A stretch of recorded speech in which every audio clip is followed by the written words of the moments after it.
here with our city council, and we're glad to welcome our D20 delegation to be with us tonight. We are in the midst of a moment of great change.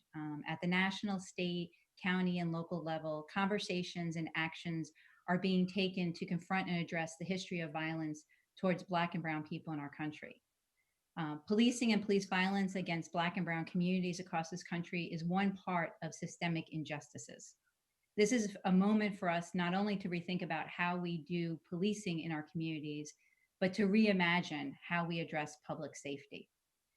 Today, I was with elected officials around the country at the National League of Cities virtual summer conference.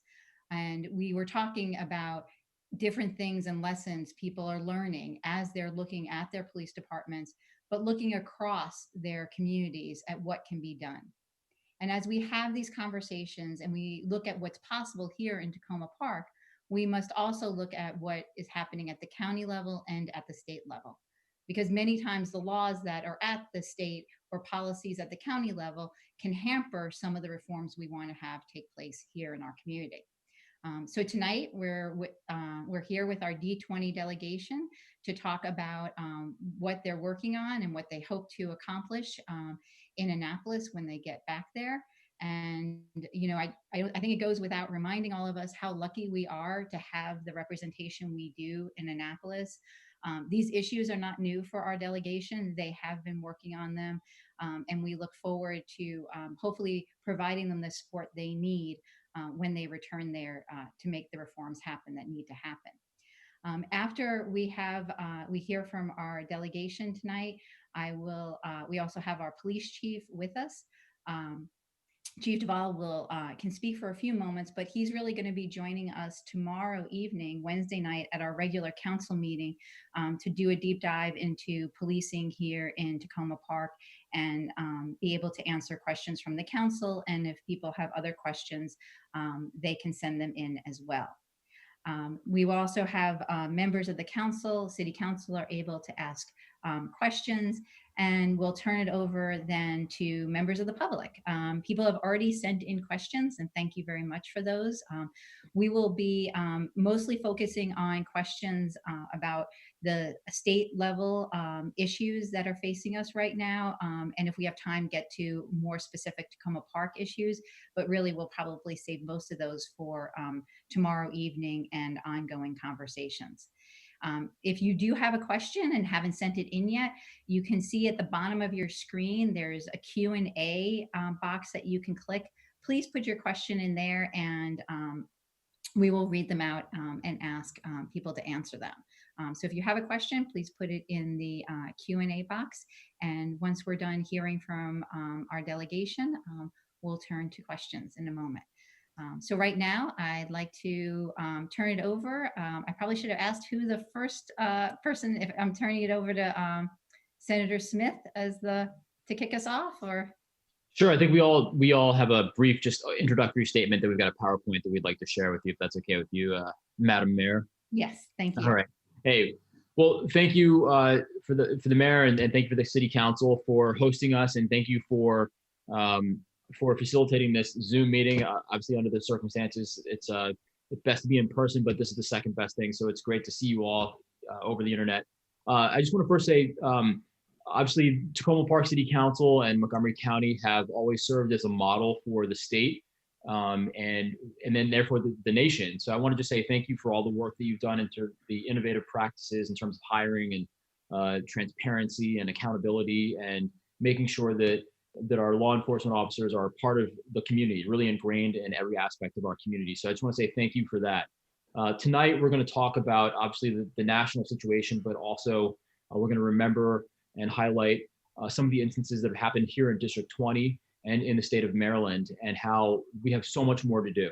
I did some research, and we've done about 21 bills over the last 3 years in terms of police accountability and transparency, but we simply haven't gone far enough. And I think the instances that you'll hear about tonight, that I think that Delegate Wilkins will highlight, show that we have so much farther to go. And so I'm just really excited about our discussion tonight. And despite the national mood and everything that's happened in the last few weeks, and everything's happened, frankly, since the inception of our nation. The silver lining in all of this is that we are all here in positions of influence, and we have a responsibility and an opportunity here to make some real change. And I think at the state level, we're really poised to do that. And that's what my letter last week highlighted, some of the opportunities that we have and a real vision that we have on the Senate side. And I know that the House has done some significant work to do that as well. So I'm just happy to be here. We'll talk about some of those solutions as we go through our presentation. But I just want to say thank you to the mayor, and thank you for the city council, and thank you for everyone that is participating tonight. With that, I'll turn it over to Delegate David Moon.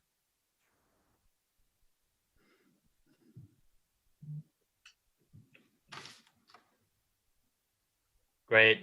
Good evening, everyone. So I'm Delegate David Moon, resident of Tacoma Park. Like Will, I serve on a judicial committee in the Maryland House of Delegates, and also the Criminal Justice Subcommittee chair at the moment. Despite all of the riling debates that we have going on right now, I am probably most optimistic about the issue of police reform and how we do rebuild a criminal justice system in Maryland now than ever before. We've been putting in bills, as Will noted, and most of them, if I'm going to be perfectly honest, over time have been watered down and gutted. But over the course of this evening, I'm going to talk a little bit about how that happened, how we can avoid it happening this time, and why I think we're going to be able to get some real shifts in our state done. One word of caution I will just put out early is that almost all of the legislative action we're talking about will not actually get voted on until next January. So just keep that in mind as you think about how you want to get involved, and build it into your schedule, frankly, over the course of months, because we're going to need to stick together on this. So look forward to the conversation tonight. Hi, everyone. I'm Delegate Janelle Wilkins, by way of introduction, one of your members in the House of Delegates, and I serve on the Ways and Means Committee, and I'm also the parliamentarian in the House. I'll save my commentary for later on in the presentation, but wanted to thank everyone for being a part of this conversation.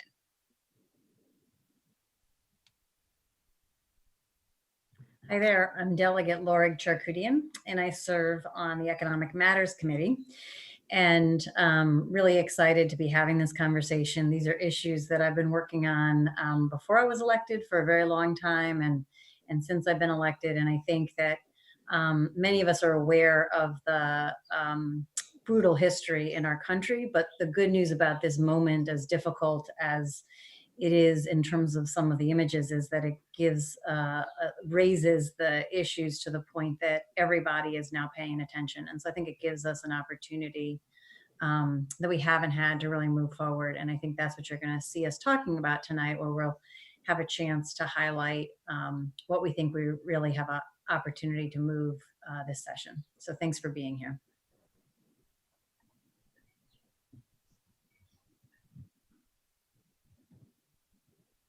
I think we want the next slide. I'm not sure who, sorry, I'm not sure who actually is moving the slides along, but I think we're ready for the next one.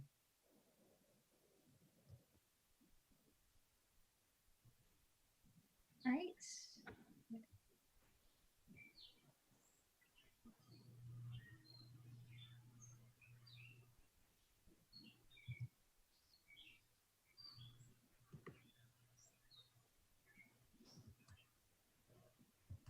So I'll start with this one. I think one of the things that's been really important to talk about, one is just acknowledging the number of people killed by police, saying the names, acknowledging the humanity and the precious lives that we've lost.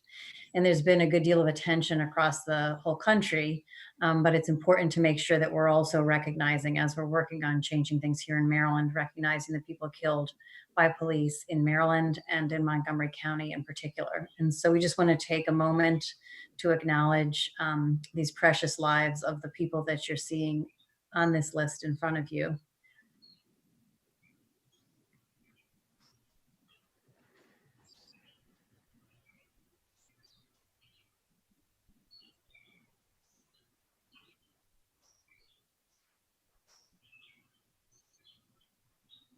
And some of the names that have been on this list as well are particularly District 20 residents. So we wanted to make sure we start off this conversation on policing by saying the names and grounding ourselves in some of the Black men in particular that have died at the hands of police in our community: Robert White, Banan Berhe, and Emmanuel Okotuga, who in particular really show some of the challenges that we have had and the inexcusable situations around racial profiling, lack of ability to de-escalate in situations, and also a lack of crisis intervention that we are seeing that is literally killing Black people in Maryland, but also in our community. So we want to lift up these names before we continue on with this presentation.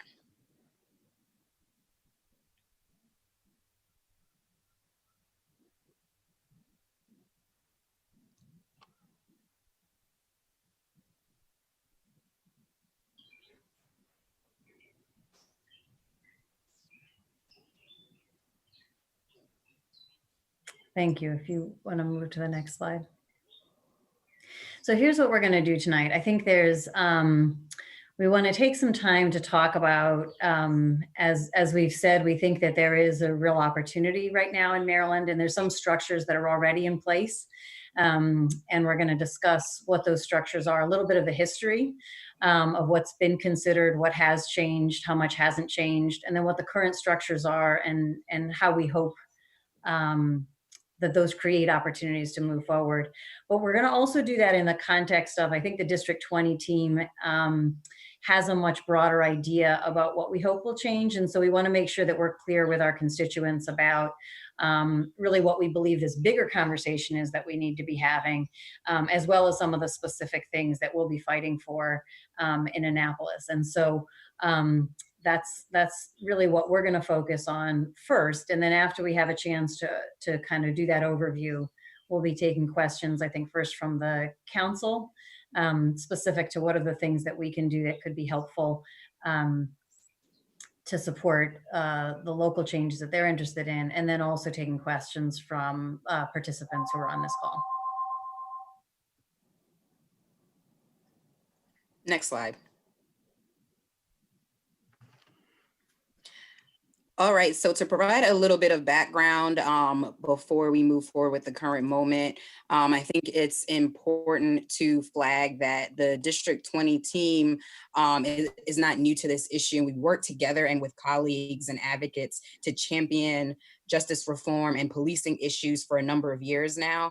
As you're aware, Senator Smith is on the Judicial Proceedings Committee. Delegate Moon is on the House Judiciary Committee. So we have two members who serve on the relevant judicial committees when it comes to policing issues. We've also introduced as a group and individually worked on and passed several pieces of legislation that really deal with this topic of policing. So whether it's racial profiling, crisis intervention, issues dealing with pre-K suspension, military equipment, decriminalization of nonviolent offenses, which helps to reduce interaction with the police. We have been working to lead on these issues for a number of years. And the delegation has also organized various forums and community conversations, whether as a result of shootings or more proactively to help elevate this issue. Next slide.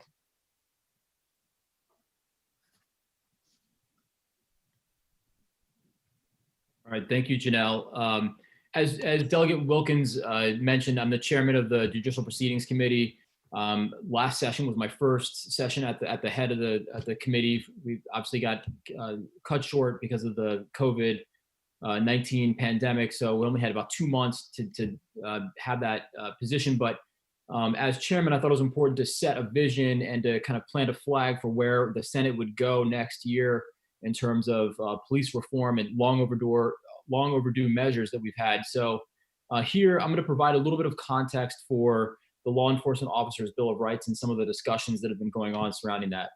The Law Enforcement Officers Bill of Rights has been on the books in statute since 1974, and it deals with the administrative piece, due process for officers in the state of Maryland. And so the discussions for reform have dealt with everything from full repeal and evisceration of the Law Enforcement Bill of Rights to some more surgical solutions that address a lot of the problems that have come up in communities over the last 3 or 4 decades. And so I'll just talk a little bit briefly about that discussion, and then we'll move on to some of the solutions that I've offered for the Senate side in my letter.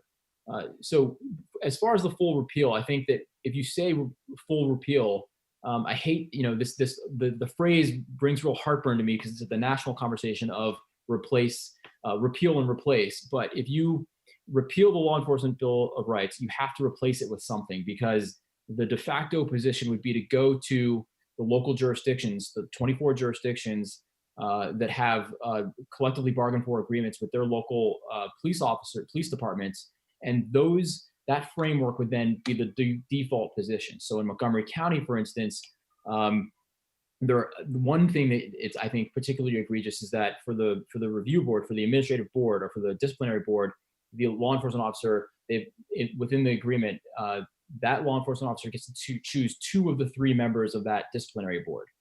That's something that I think needs to be changed. And so I think I would say just be wary that if you repeal, you've got to replace it with something. And I think we've got some good ideas with what to replace it with. Or you could go with a more nimble solution of attacking and addressing some of the issues that kind of run afoul to, I think, what really good public policy and what's in the public interest. So that's where the discussion has been centered around in the last couple of legislative sessions. With respect to the Law Enforcement Officers Bill of Rights protects disciplinary records. And so for sustained or unsustained, I'm proposing that we allow the public to view those records. And so that we have understanding of the pattern of practice of a law enforcement's career. And if that person has been somewhat of a problem within their department or other departments within the state or out of state, we have some sense of where that's going. And we can give our chiefs not only the information, but also the public oversight to ensure that the chiefs are acting on that information. There's also another component that deals with investigations.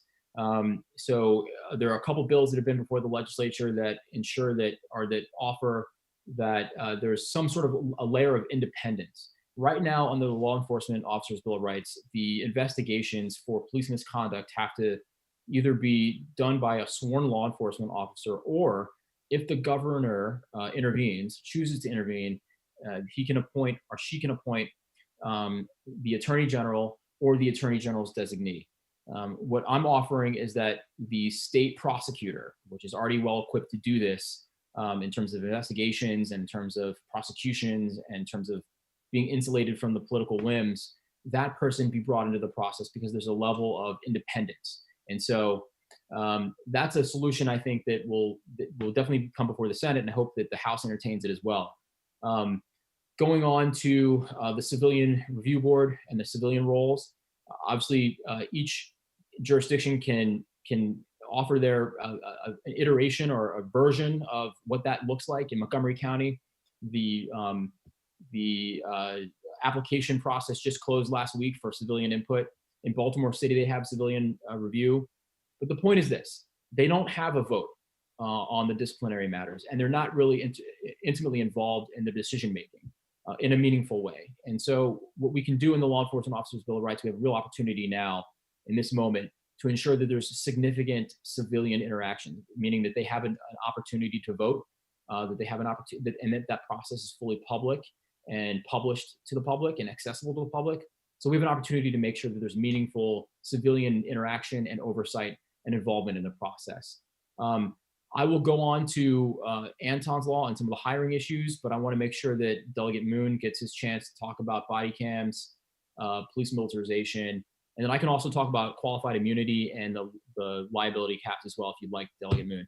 But I don't want to sap too much of the time. I want to make sure that he has an opportunity to address the group as well. Great. Thank you, Will. So I think it's important to know some of the recent legislative history here and some of the battles. And what I would point you to is this.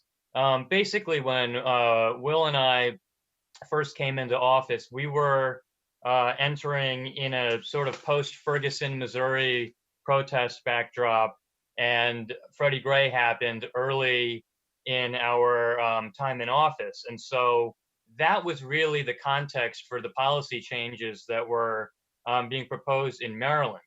At the time, I will tell you frankly, I don't think we got very far, but two of the items that came of that, the first is body cams finally came to Maryland, but we entertained a number of proposals on that and ended up passing one that was very slim, that basically just authorized police to have body cams without violating existing wiretap laws, with no real requirement that the various counties use them. So, you know, the world sort of moved on from that onto other types of reforms. But to be perfectly honest, as we look back on the Freddie Gray era reforms, we've got to finish them.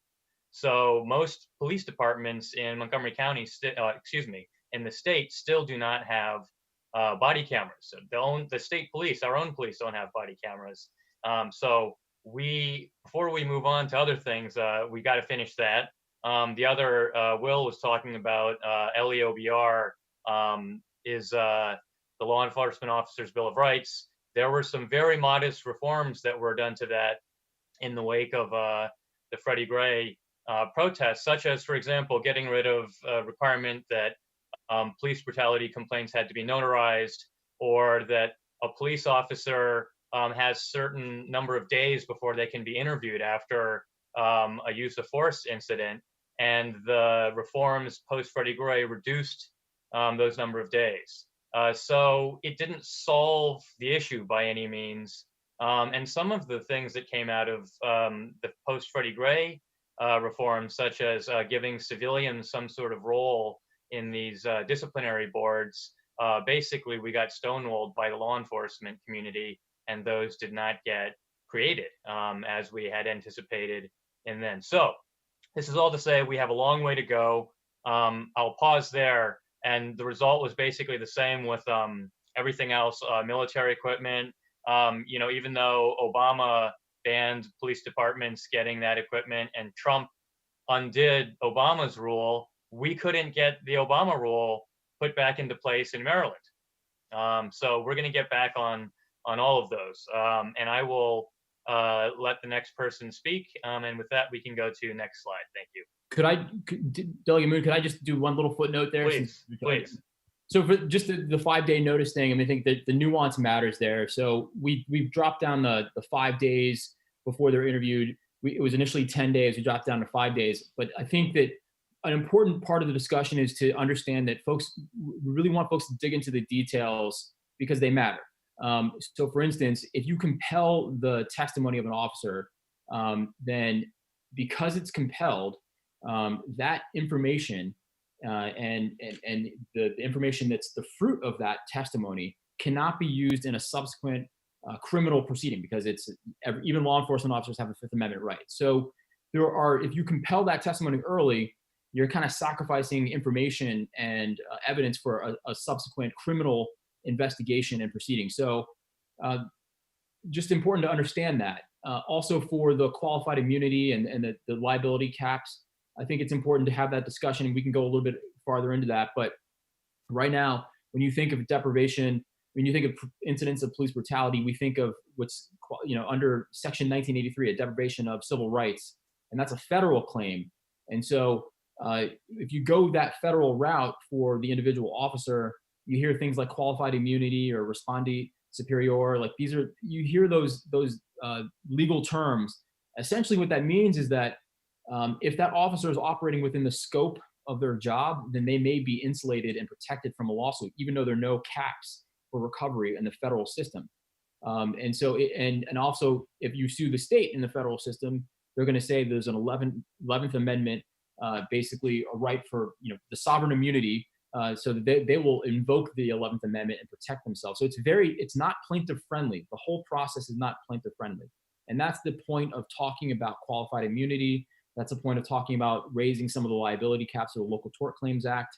That's the purpose, to incentivize local jurisdictions to enhance and to raise the caliber of training and accountability within their local jurisdictions. So I want to make sure we talk a little bit about that. But With that, I'll pause. I don't want to take up too much time. We can move on to the next slide. Thanks, Delegate Moon.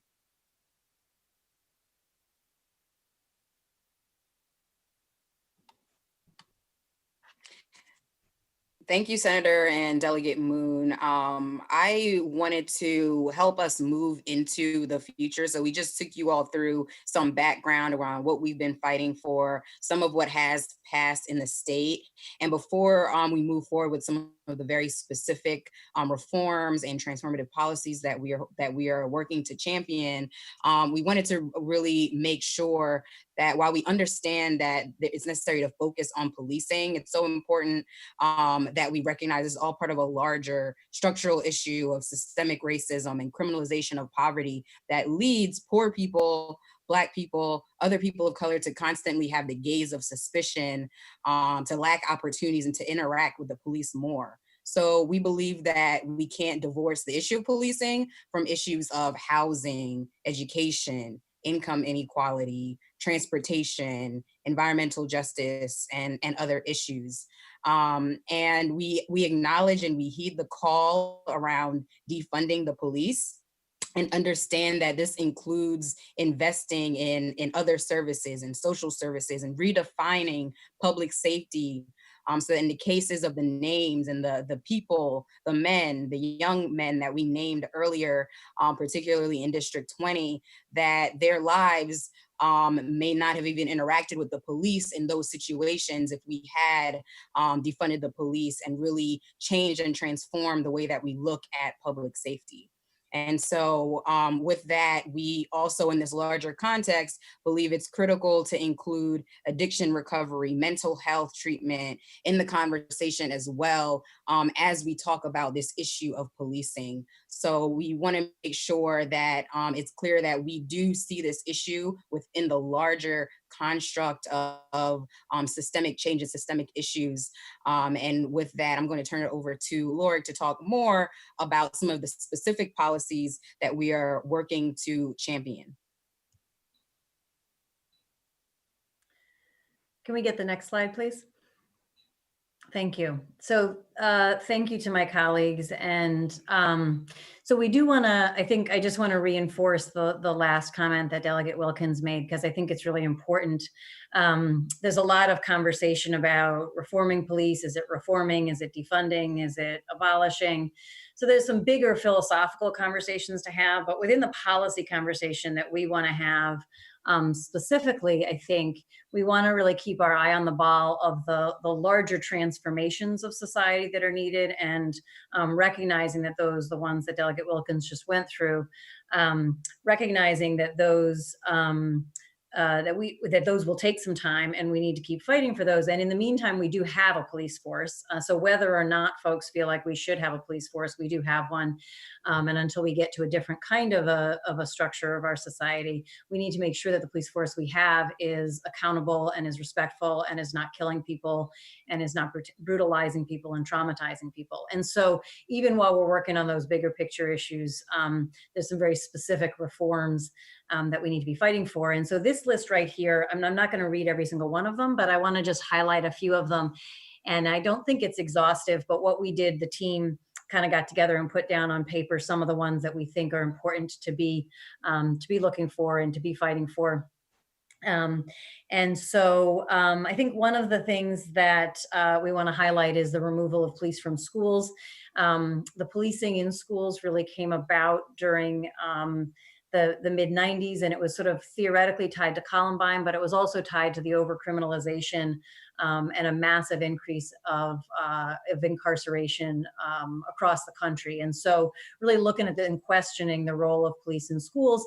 And part of this is about looking at how police have become disciplinarians and shifting towards, and some of us have done some of this work on, building strong restorative approaches in schools as our response to discipline that builds community, rather than putting police in schools, which really traumatizes a lot of children and overemphasizes the criminal justice aspect and is part of sort of a criminal school to prison pipeline issue, the bigger criminal justice system.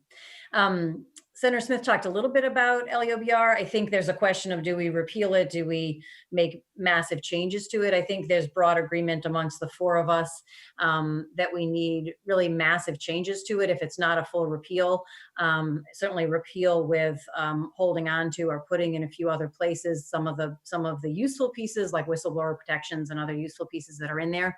But I think there's a general consensus that the LEOBR in general has become something that has really denied the ability to hold officers accountable and kept civilian oversight from moving forward. And so hopefully we have an opportunity right now to really take a look at that. There's been a lot of talk about use of force. The important thing around use of force is making explicit limits in the state that go well beyond what the Supreme Court, for example, has allowed for in the past. There's issues about duty to intervene, but then extensive and ongoing bystander training.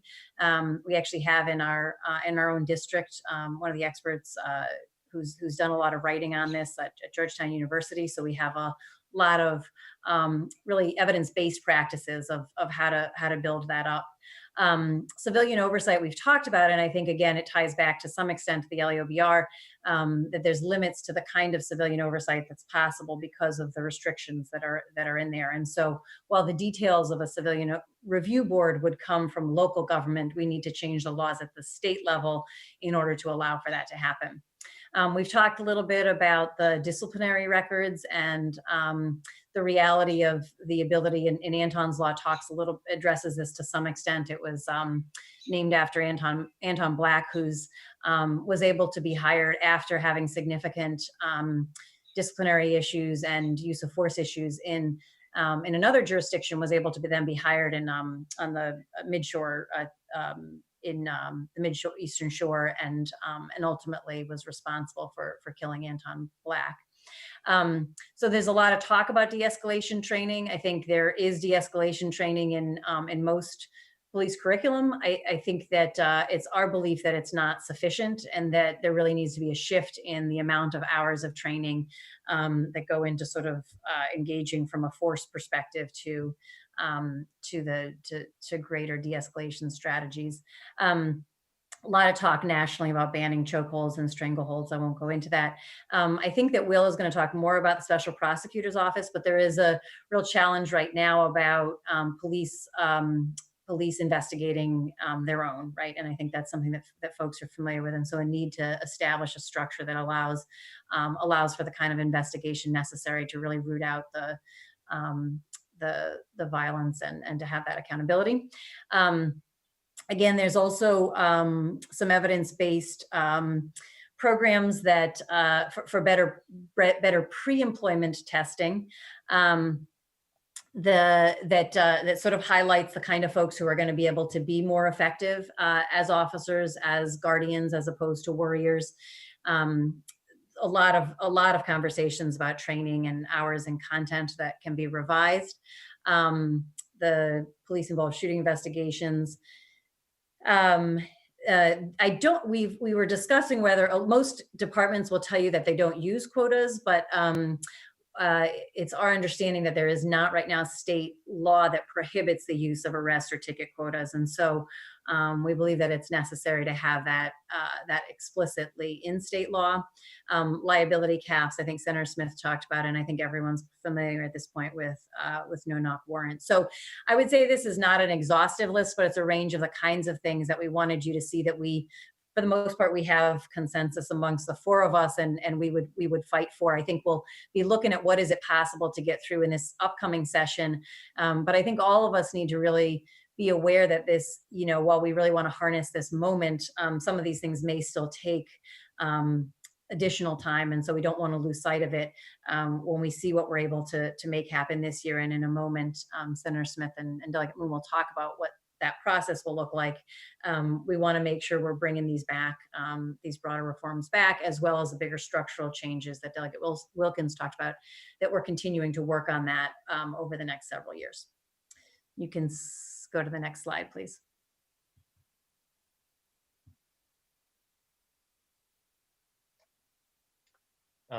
Great. This is Delegate Moon. So the House of Delegates is quickly undertaking to try and overhaul some of the police accountability measures in our state. The Speaker of the House, Adrian Jones, who just started and is now pushing pretty aggressively for changes, formed a police reform work group. I will be on this work group, and she has tasked us with specifically looking at, looks like 4 items. One is the manner in which police misconduct investigations are done in Maryland, and that is specifically about the LEOBR, as we previously mentioned.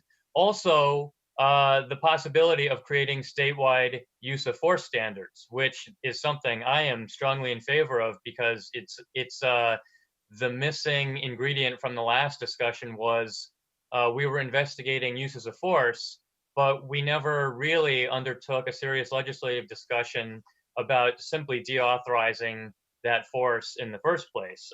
So that's on the table right now. This whole question about body cameras, and again, maybe 30% of our police have them. That's coming back in this work group, along with the other issue about who gets access to the footage. There has been jousting over the years. The police have tried to shield more of that footage, and I've not seen eye to eye with them on that. So that debate comes up pretty persistently. And then lastly, the speaker's work group also includes independent prosecution of law enforcement related crimes, and how should that be done in the future. So that's not everything. Again, that's all going to result in legislation to be voted on next January. So it's months from now. So in the meantime, the governor, of course, has the ability to act. And so the entire House Democratic Caucus, along with the speaker, has asked the governor to use his powers to do some of these reforms by executive order. And that would be things like chokeholds, mandatory de-escalation, and things like you're not allowed to shoot at moving cars, things like that. So we shall see if the governor takes us up on that. But again, because of the timing, the legislative session not happening until January, we are looking to our partners in the governor's mansion and in the county level to try and do what they can within their powers. And there is broad discretion for a lot of these policies, including things like body cameras at the county level. So that's something we're going to keep an eye on. And of course, just those 4 issues in the speaker's work group are not the only things on tap. Be on the lookout for a wide array of bills on these topics and beyond in the legislative session, including some of my own. So, all right. And with that, I think we can go to next slide. Thanks, David. And so for the Senate side, like I said, as chairman, I thought it was important to provide the vision and to kind of plant the flag. And that's what I did with a letter to my colleagues, and then obviously to all of you, kind of providing a vision for reform so that the folks that have been working on this issue for decades, frankly, can be thrust to the forefront and really take ownership of the process. So really looking forward to working with Senator Jill Carter and Senator, Delegate Alonzo Washington, Delegate Eric Barron, Senator Charles Sidnor.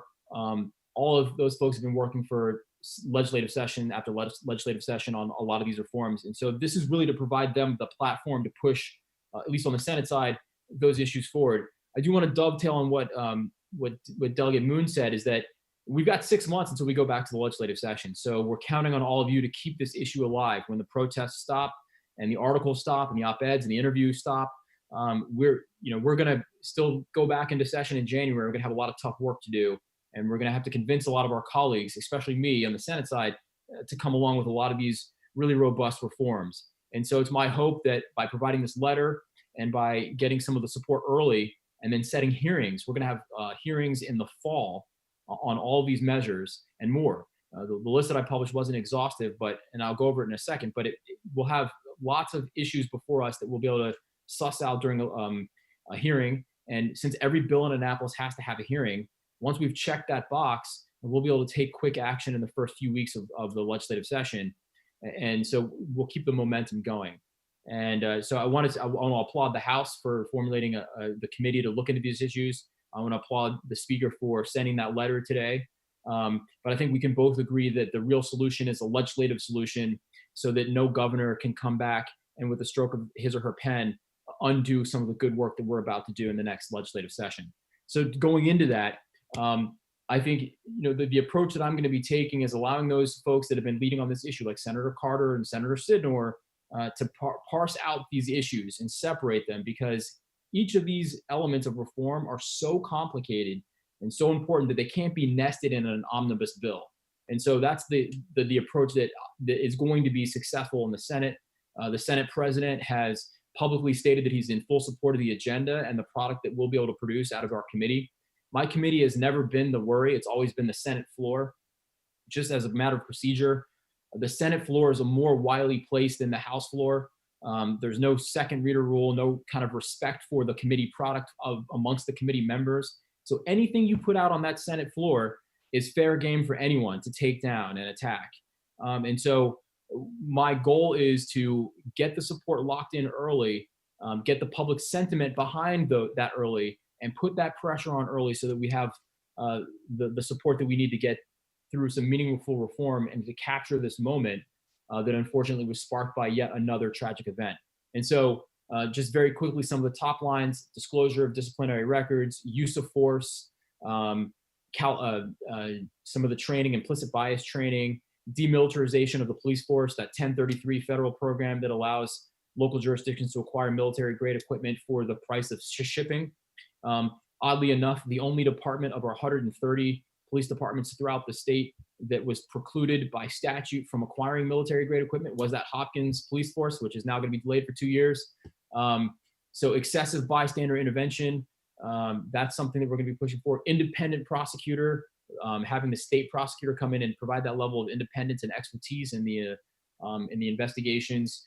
Significant reforms to the LEOBR, and if it's the will of the body to replace it, or to eviscerate it, or to repeal it, we've got to have something to replace it. Because remember, what I said is it goes back to those local jurisdictions, and you're going to have a patchwork of 24 jurisdictions of administrative procedure that justice will be very different from jurisdiction to jurisdiction if there isn't something statewide at least establishing the floor. So you're going to have to replace it with something, and then obviously the liability caps, talking about the insurance and some of the insurance incentives for our local jurisdictions to raise the game and the accountability and the exposure and training for those local law enforcement departments. So the strategy is to have the folks that have been leading to lead, to let them know that they have the full weight of the Senate president's office and the committee chairman to provide that vision and to move forward. And so I'm actually very optimistic about the progress that we're going to make, but it's going to require sustained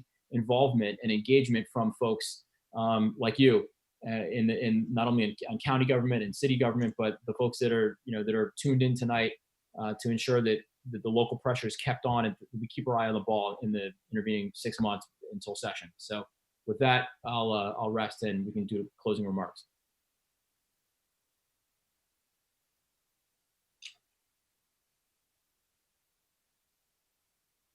I guess we can go to the next slide. Thanks. I'll just say again, in closing, it's, I think it's incumbent upon everyone that's in elected office at every level to reflect upon the moment that we're in. And for us in the legislature in particular, and this is something for me, to reflect upon, why it's taken yet another high profile incident of injustice and murder for us to have the political will and courage to do what we know we should have done before. And I count myself among that. I was on that, as a freshman delegate, I was on that task force in the House. And there are several instances and several things that I looked at now that I should have and could have pushed on harder. And so now that I'm in the Senate as a chairman, I think that it's incumbent upon me it's my responsibility to provide the opportunity and the voice for the folks that have been working for these reforms for decades, to have that opportunity to make their case and to help them in any way possible. And so I look forward to working in partnership with everyone on the city council and the folks that are listening to make sure that we have those meaningful reforms and we actually get something meaningful out of the Senate.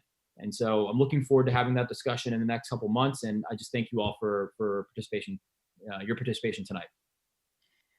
Thank you, Senator, and to the Tacoma Park City Council and Mayor Stewart and everyone on the line. And thank you for allowing us to provide this presentation, and we can move on to the next part of the agenda.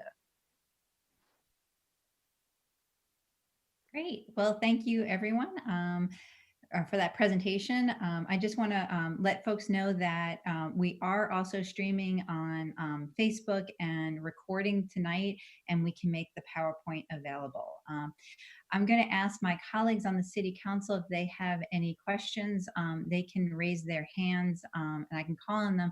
And as they're thinking of their questions, there have been a number of questions. One came in before this evening and that we've received in the Q&A about the potential for a special session on this to take care of this. And I know Delegate Moon answered this in the Q&A, but it might be good to answer that for everyone to hear. So is there a potential for a special session to address some of the issues you've raised?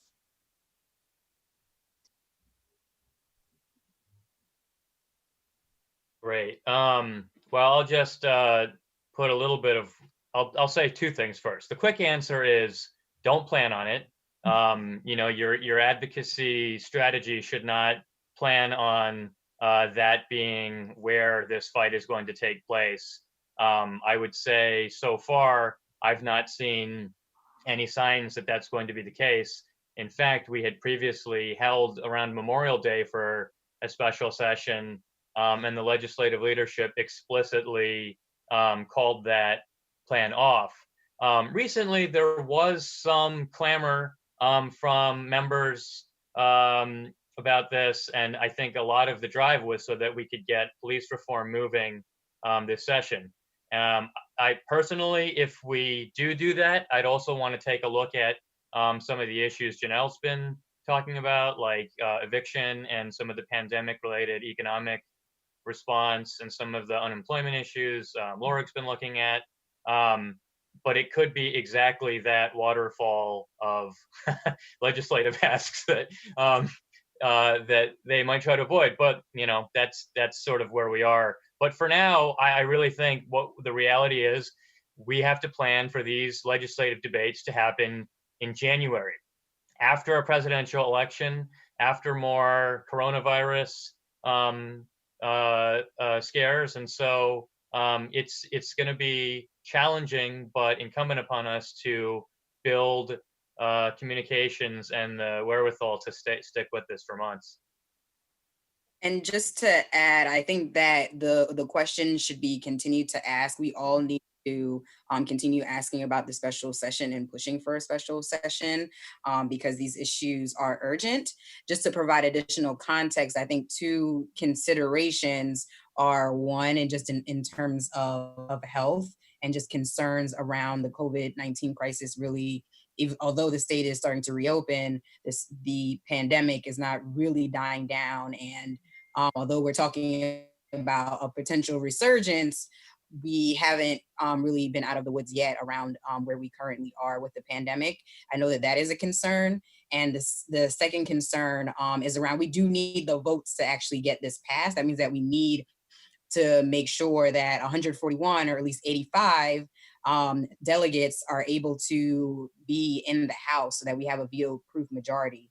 And that is sometimes challenging in terms of us having other jobs and other circumstances. So I know that those are questions that are being considered. I just wanted to provide that so that there's a little bit more texture there in terms of some of the challenges with us coming back together, because we do want to make sure we have the votes so that when we are working out the details of these really critical pieces of legislation, we're able to actually get them through. And then the Senate also has to have the numbers as well. So I know those are things that are being considered and that are being figured out as well.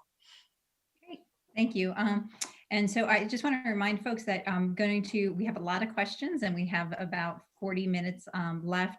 I'm going to focus on the questions for our delegation this evening, and for Tacoma Park specific questions, we will keep them and hopefully address them tomorrow evening. but we also understand that this is an ongoing conversation that we're going to be having. Tonight and tomorrow night aren't, the conversations aren't going to end there. And so I'm going to try and get through as many of the questions as we can. I'd like to turn it over to my colleague, Councilmember Siemens, to ask the next question. There, you hear me now? Yes, go ahead, All Councilman. right, great. I don't want to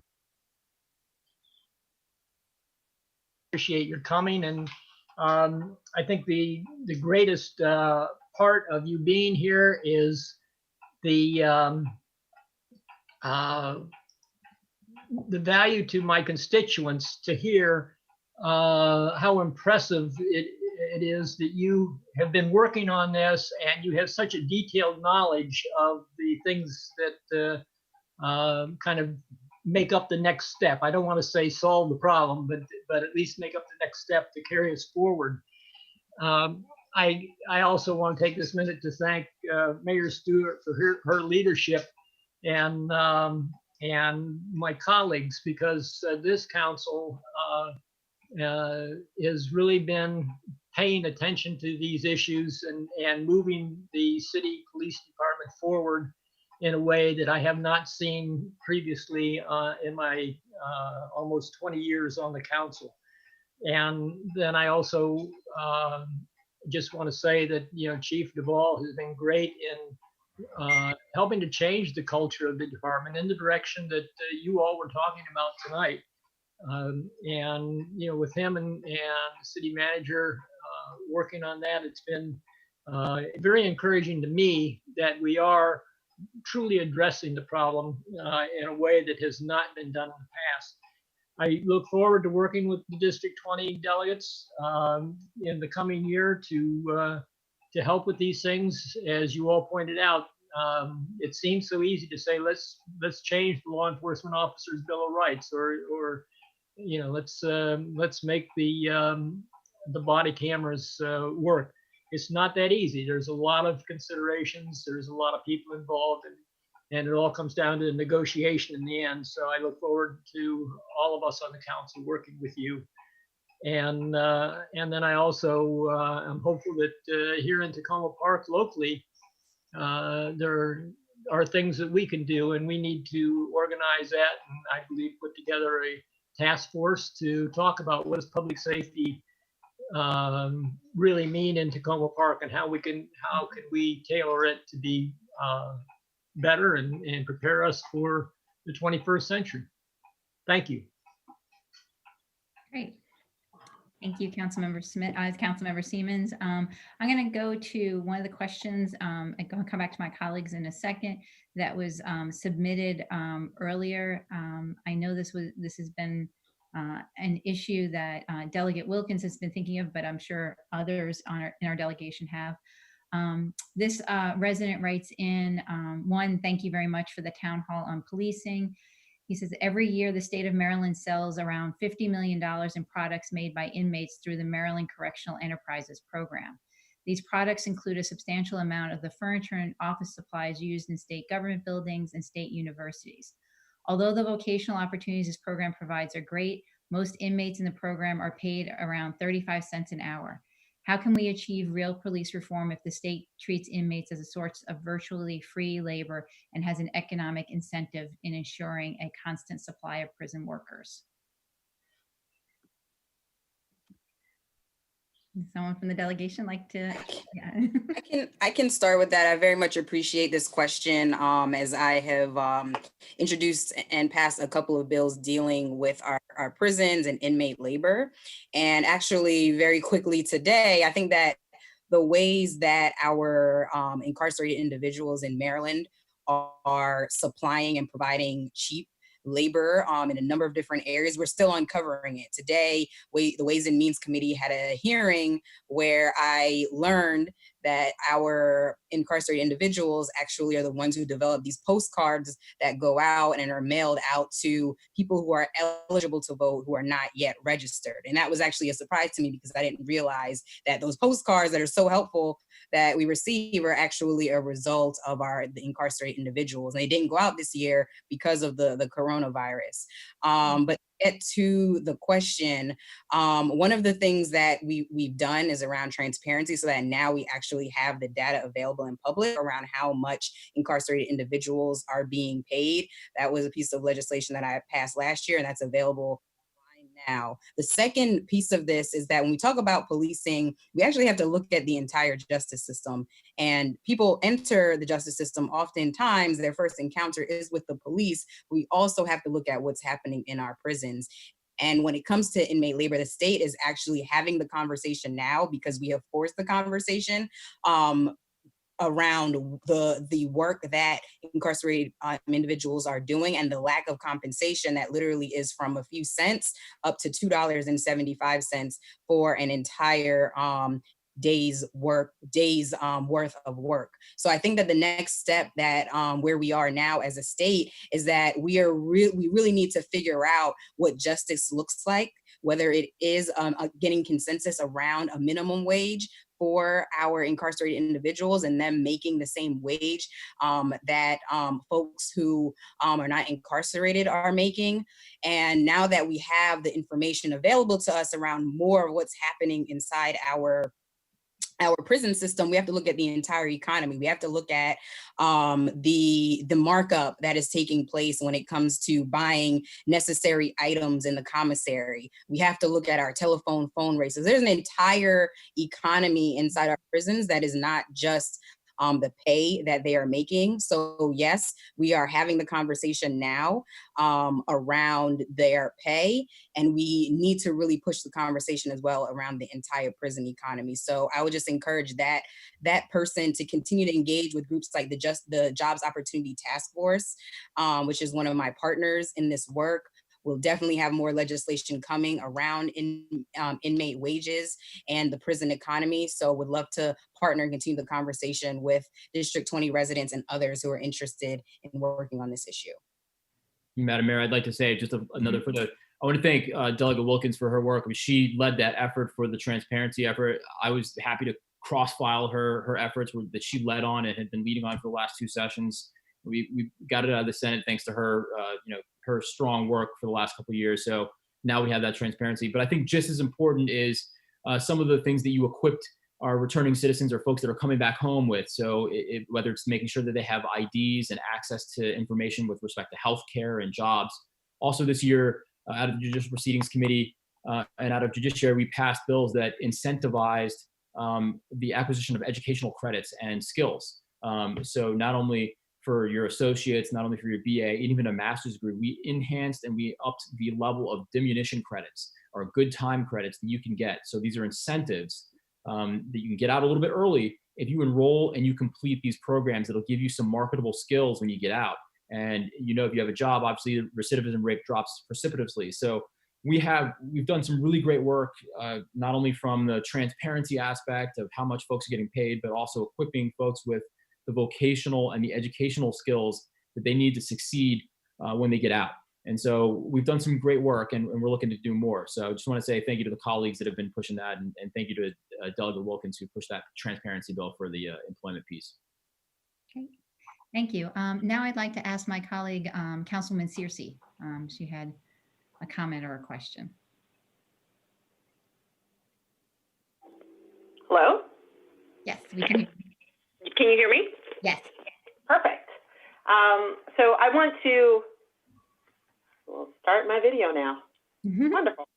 I want to thank the District 20 delegation for speaking to us today.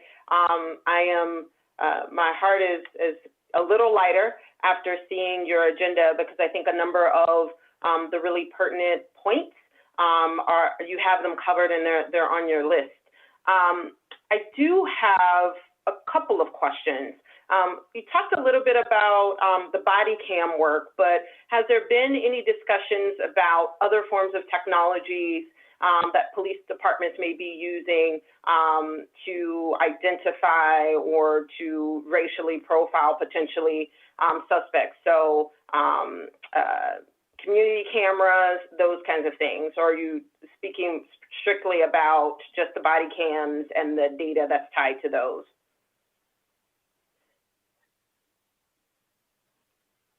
And I think, sorry, there was also a question, just to build on that, that came in similar to Councilman Searcy's question, that said, no one addressed the rampant use of surveillance tools and technologies by police, including stingrays, drones, face recognition, social media monitoring, and so much more.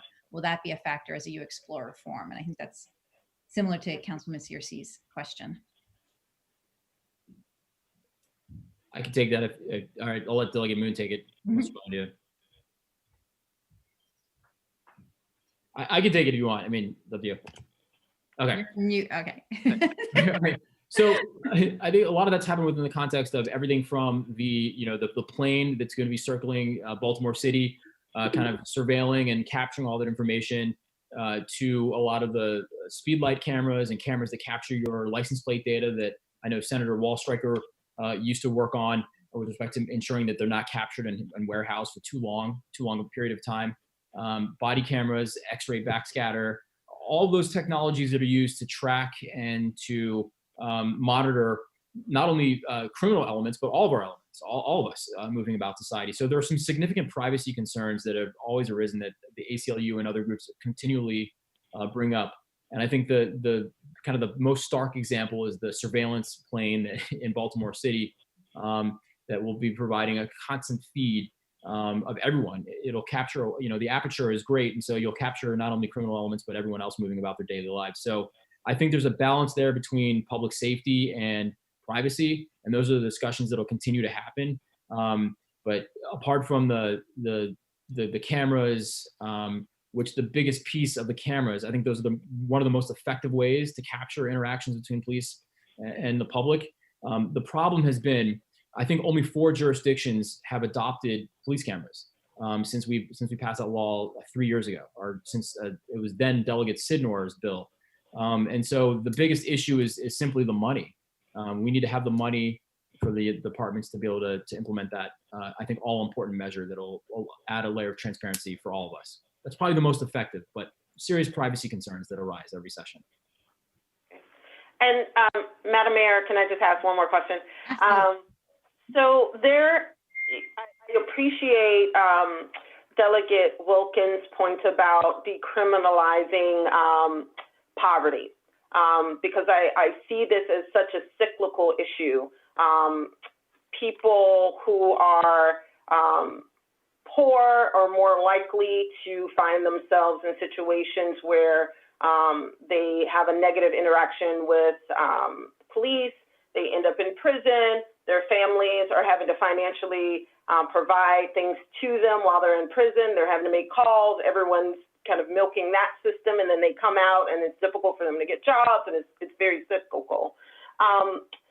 So to address some of the other social issues at play, housing, mental health, education, I know that your presentation is more about the policing, but has there been are you all taking a similar approach to really try to think through what some of the main strategies or legislative goals that you all have to try to address some of these other social issues? And is there a way for us to kind of learn a little bit more about some of those efforts?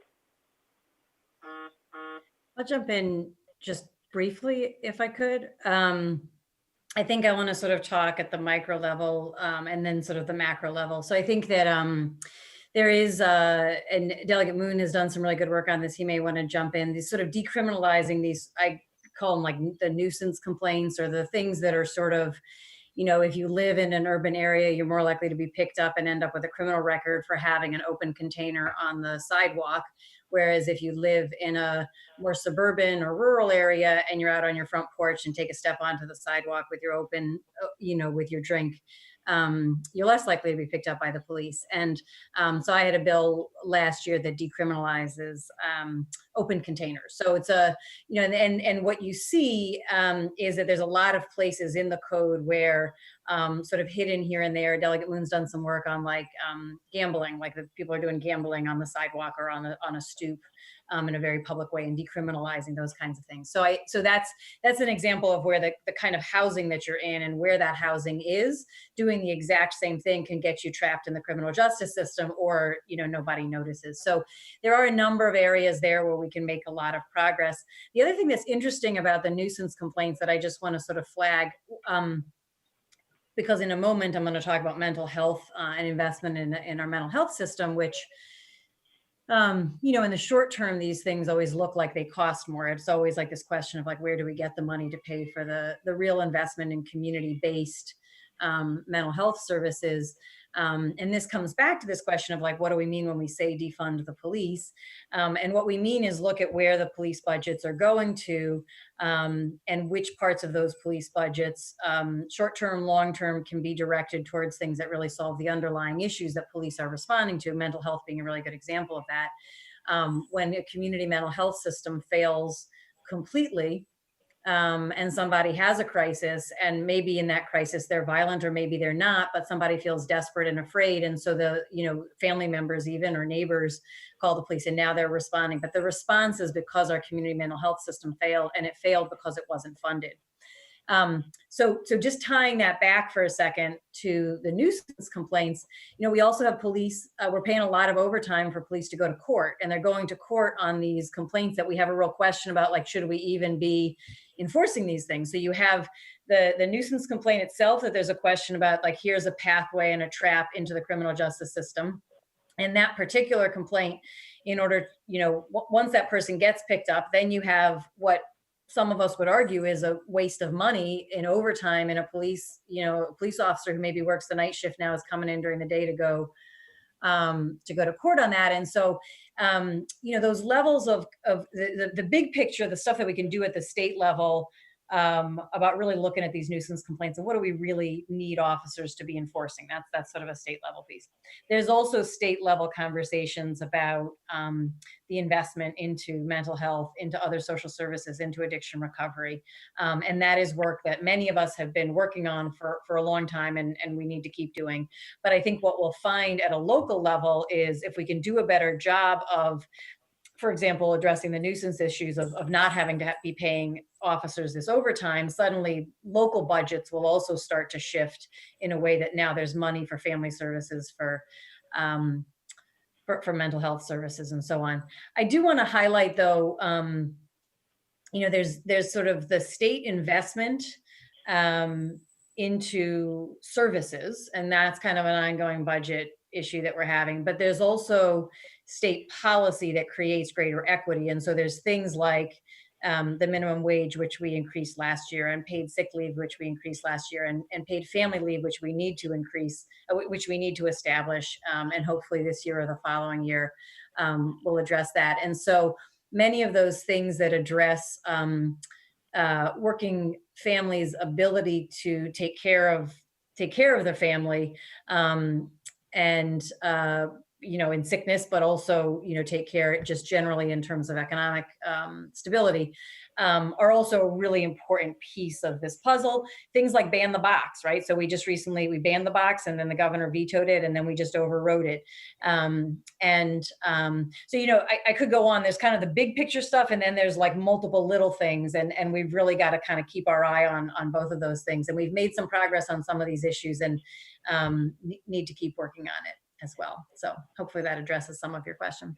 It does, and definitely look forward to learning more about both the big and the small, and ways in which we can support you all, because I think it's going to be really critical for us to really move forward with that shift, that we kind of not only shift our minds, but shift the dollars to enable making some real change in how we deal with public safety here locally. So thank you so much for that. Great. Thank you, Councilwoman Searcy. And I just want to build on that. I don't know if the delegation has any other thoughts on this last point, on thinking about how when we start having our conversations really very specifically in Tacoma Park, how a municipality of our size, about 18,000 people with a budget of our size, realizing that we don't have like a public health department or you know, health and human services, we're tied to the county in that way. If there are any places or things that you all are seeing in your work as a way for us to start thinking about being able to shift more of responding to these cases where there's a mental health crisis happening in a home or something else where we're not having our police department respond. I know it's a big question, but I didn't know if there was some things that you all are seeing or working on. Thank you, Madam Mayor. You're getting at the heart of it. Mm-hmm. We had a round of police reform legislation after Freddie Gray. I don't think it was ever going to solve the world or do too much. And here we are after more incidents, we're doing something else. This time, I think we'll probably do some more serious and more real reforms on the direct issue of police reform.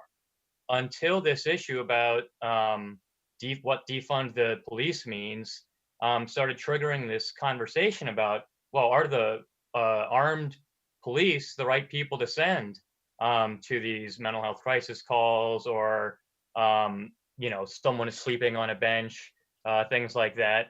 That's the question we are now having. And so this is the real fear of having a legislative session 6 months from now.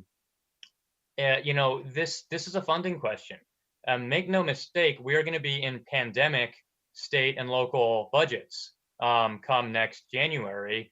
And so, there's a real decision point about how much of our dollars we are willing to actually put behind all of the public statements that are coming out right now. This is the question.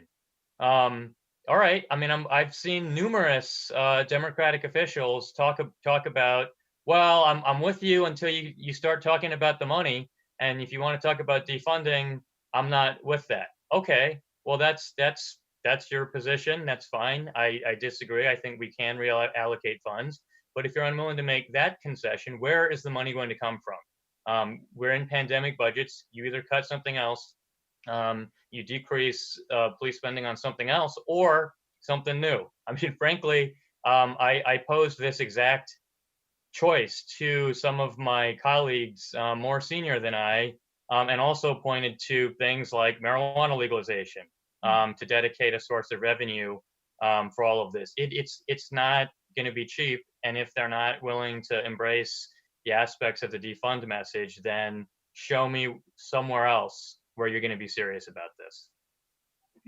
I'll just say this, that you have an opportunity right now as a council and as a mayor. The Montgomery County budget's $5.9 billion. The police department budget in Montgomery County is $288 million. It's 4.8% of the county budget. So you now have an opportunity to advocate for resources to be reallocated or channeled into the more appropriate places so that our law enforcement officers aren't required to be social workers and mental health professionals. So now is the time on the county level to advocate.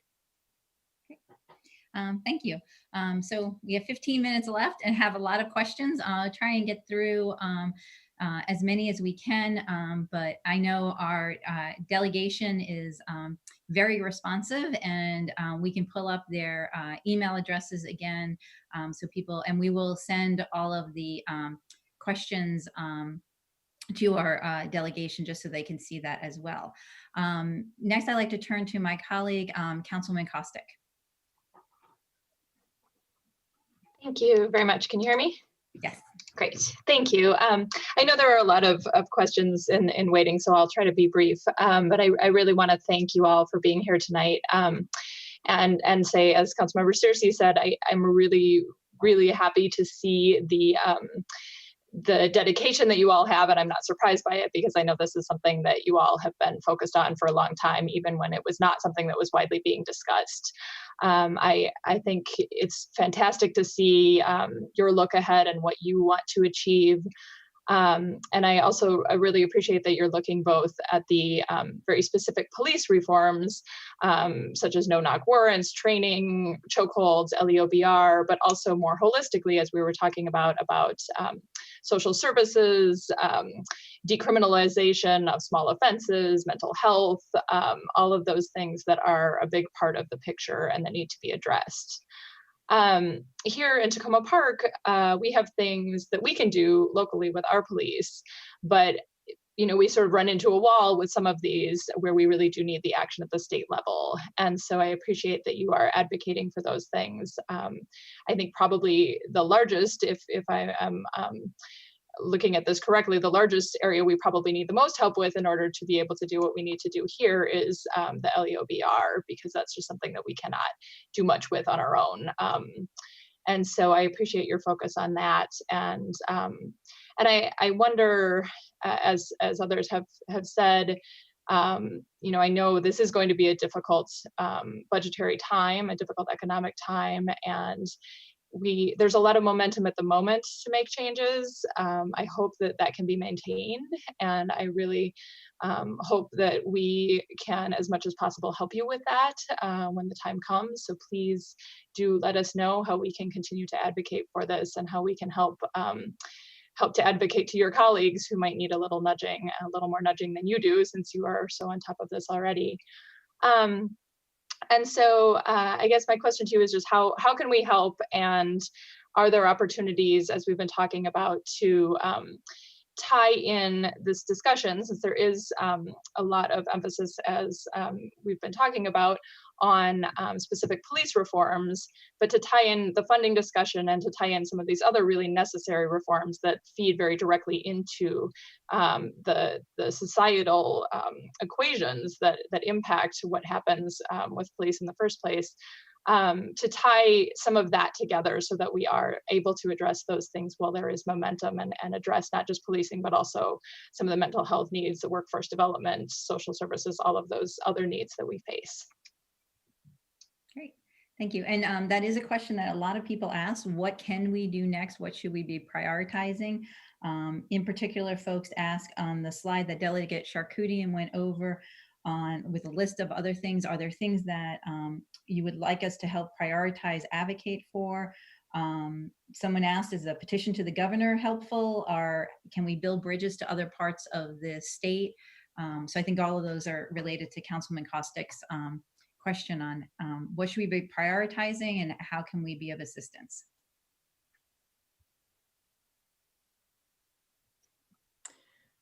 I'll take a crack at that if nobody else wanted to jump in. So thank you. I see very kind things on Facebook and in the chat about people. I actually just saw something about I wish I lived in District 20, so thank you for that. But I think that, we're really grateful to have the constituents that we have, and to have constituents who are so focused on social justice and really wanting to make change. And willing to work for it, and willing to march in the streets, and willing to put in the effort. So I want to offer two suggestions. I mean, I think that we always say continue to hold us accountable. We think we all work very hard, and we're all really open to being held accountable. So certainly stay in dialogue with each one of us as we move forward. And we each have different unique opportunities. I think we'll all, depending on the committee that we're on, we'll be able to push different aspects of this. And so we'll have each other's back, but we'll also kind of really try to take advantage of our unique positions within the body to move things forward. A big picture, small picture, all the different pieces. So for example, being on Economic Matters, I have a chance to work on some of the economic justice issues that are, part of this big picture structural change. Delegate Wilkins, being on Ways and Means, has an opportunity also to address a lot of the school-based stuff and school to prison pipeline issues. So we can all put the bills in, but we have this nice mix of positions to be able to push bills, our own and each other's, as well. So I do think, and I think somebody maybe mentioned this in the chat, but I think that Tacoma Park, I think we've got leadership within MML within Tacoma Park, and I think really thinking about the city council and your role within MML, and in really sort of supporting MML to get behind some of these legislative efforts. I think MML and MACO can have the ability with this kind of statewide approach to influence some of our colleagues as well, in a way that a call from District 20 may not influence them. So I would say it's worth thinking strategically, and I suspect those conversations are happening. Mayor Stewart, you mentioned the League of Cities is having those conversations. I suspect that that's happening. So that's think a really worthwhile place to put the effort.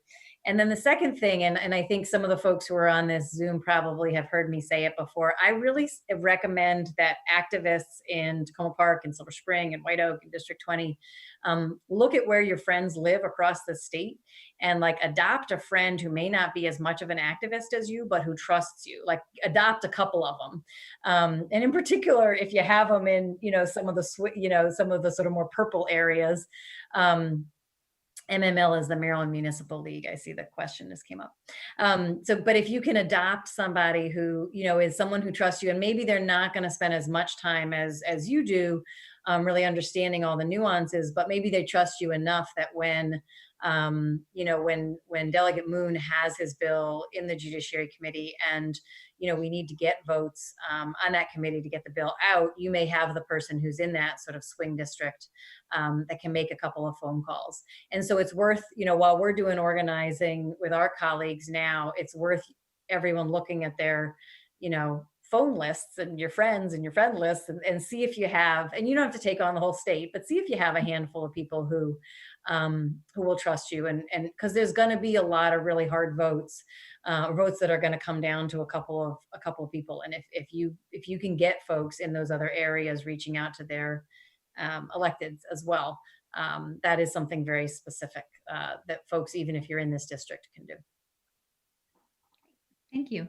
Councilman DeBala, would you like to ask a question?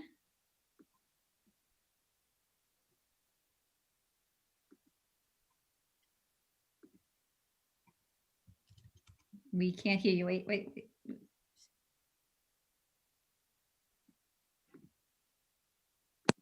There we go.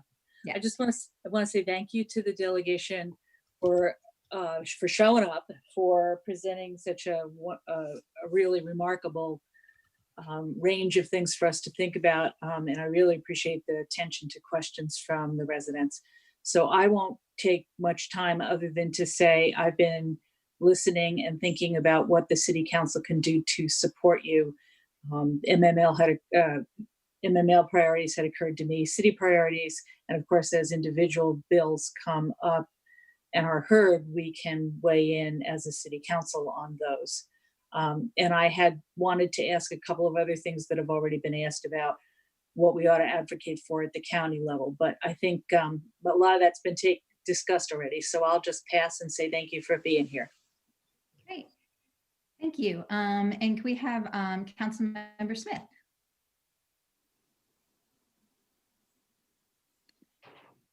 Trying to start my video. All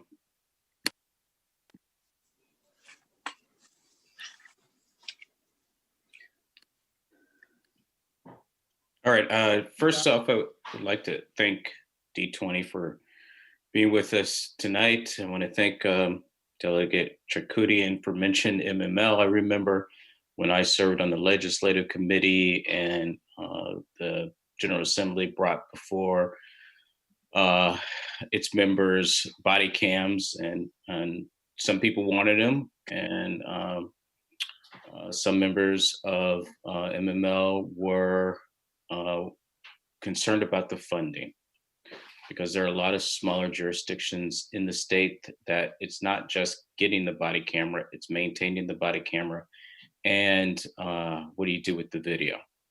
So it is really disappointing that Senator Smith said that there are only 3 jurisdictions in the state that actually have, I guess, passed ordinances that require body cameras. I think that is a start, but I have a couple questions. One is, you can put all these reforms in place, but how do you control implicit bias with these officers? I mean, do you think that it would help if we had residency requirements? I'm not saying jurisdictional as in municipalities, but at least the counties that they serve, that they're patrolling or working in, that we should require them to live in these counties. I mean, implicit bias is just, I don't know if we know how to fix that issue. The other question I have is, what are your Republican colleagues saying? and the blue dogs that are in the Democratic delegation, do they see this as a moment where we can really make some changes, or are they going to do a little work on the edges and call it police reform when most of us know it's not? And then finally, what is the police union saying to members of the General Assembly? Thank you. And thank you guys for what you guys are doing in Annapolis.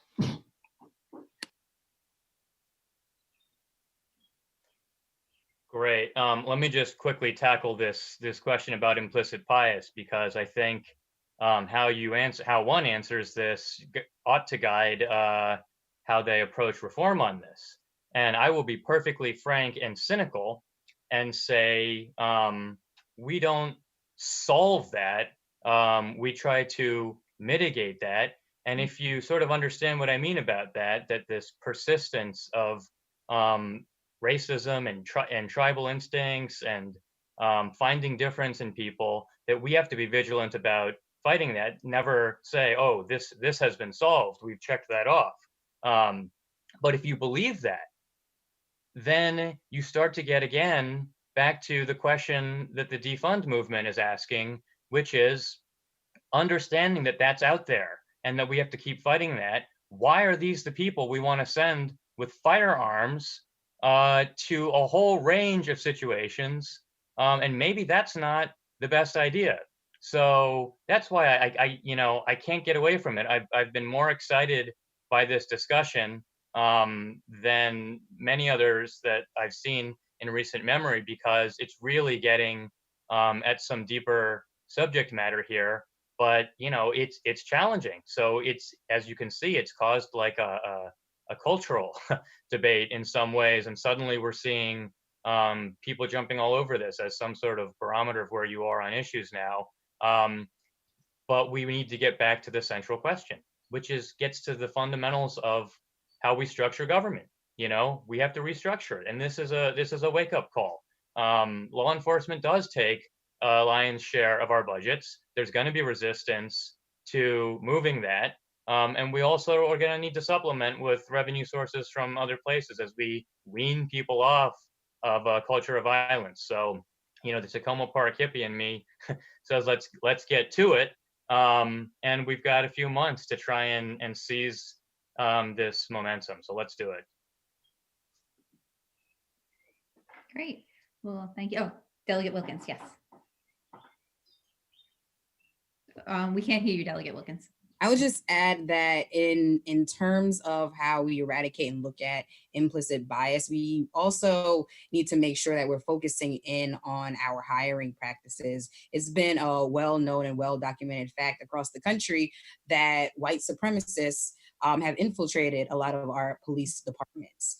And when we have white supremacists who are patrolling and who are supposed to be protecting and serving, that is a major, major issue. So I think that we have to make sure that we root out and that we are watching these white supremacist organizations and how they're infiltrating our police department and looking at some of our hiring practices. As well, legislation that we previously discussed, such as Anton's Law, really looks at providing us some more information when we are hiring individuals to make sure that if they have a history of use of force, that we're able to see that. So if there's an officer that has a history of several examples, maybe in another state, maybe in the same state, of use of force against African Americans, right, there is a problem. There's something that's going on there. And so we want to make sure that police officers who have a history of misconduct, that we're not seeing them hired in our state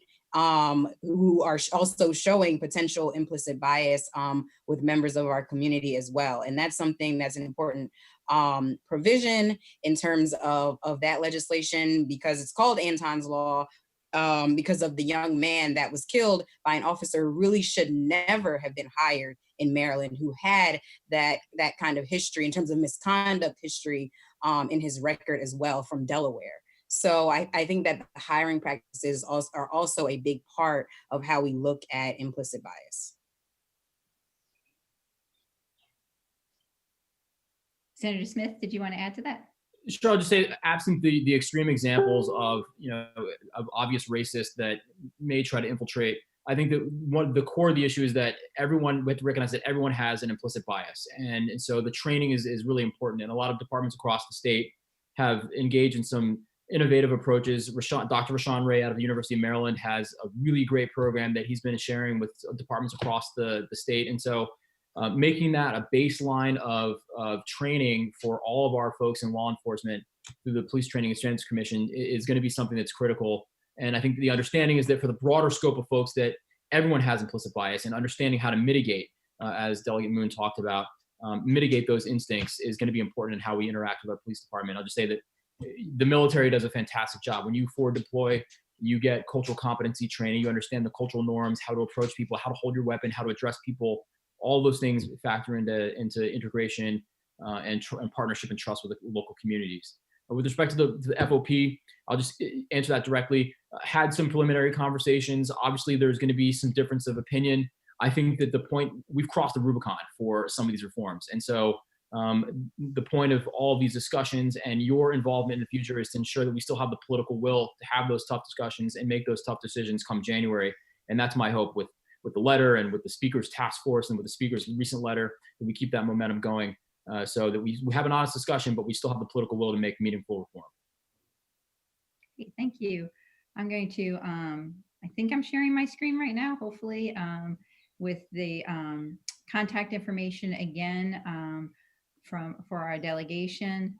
And I just want to say we're at our time after 8:30, and we did not get to all the questions. There were still a lot of questions. We did cover a lot of ground tonight.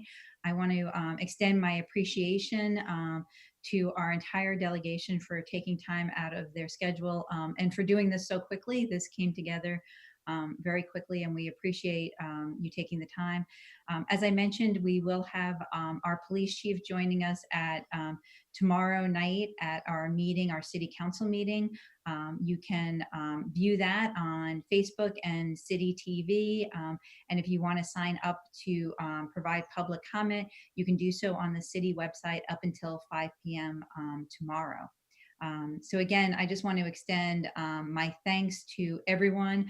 I know we had about 100 people, almost 80 people here on Zoom, and on City TV and Facebook, we had close to 300. So I think over close to 400 people were watching this evening. So that just tells you the interest in this topic, and we'll have, I know, ongoing conversations. So thank you again, everyone, and have a good evening.